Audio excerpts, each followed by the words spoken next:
Well, I've got to run, but I did get the circle in, and I wanted to give you an idea. You can see the upper right corner is a little lumpy.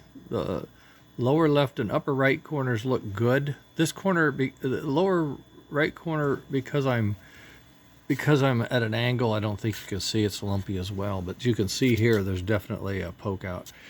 And one thing that happens here is when we change and we start to come back, the slack is taken up quickly as we start to change direction from pushing to pulling.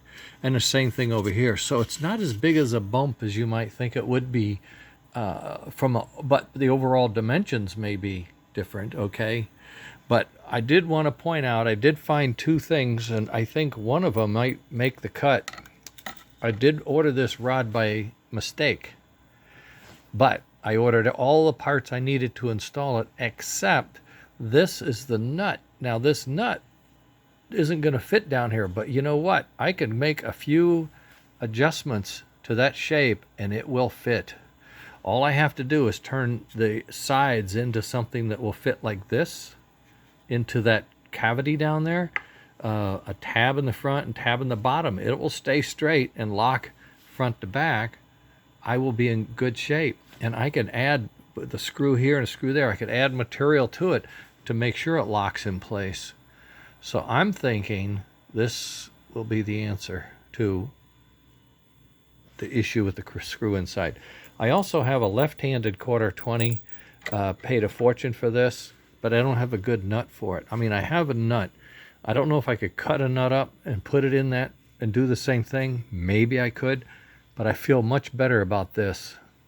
The Acme design and the brass nut really feel good.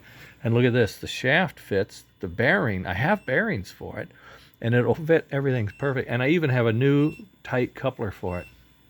So I really messed up on my ordering. The drawer of shame has pulled me out.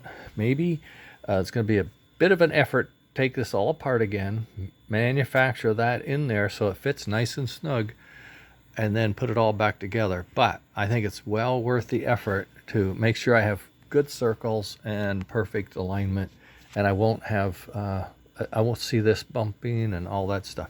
Plus I have to rework these anyway, but I did get them in. I mean, they are in. I put little screws in here and screws here. I'll put bigger screws. I'll bring this down further. I got a lot of ideas on how to beef this up, make it stiffer and better. But all the systems are going. Oh, and I printed the bottom to my control board. I printed the bottom for it, and I'm now printing the top. But I have to go do something upstairs, and this will be tomorrow, catch up. So I'll have a box with a fan, and the cabling will be nice. I may or may not start this. Depends on how energetic I am. I may just do one more pass of my part to see, get the wheel, get the gear, determine is it worth trying one, because I'm so anxious to get one built. It'd be so exciting. And then come back and do this like on a weekend or something. Okay, gotta run. Later.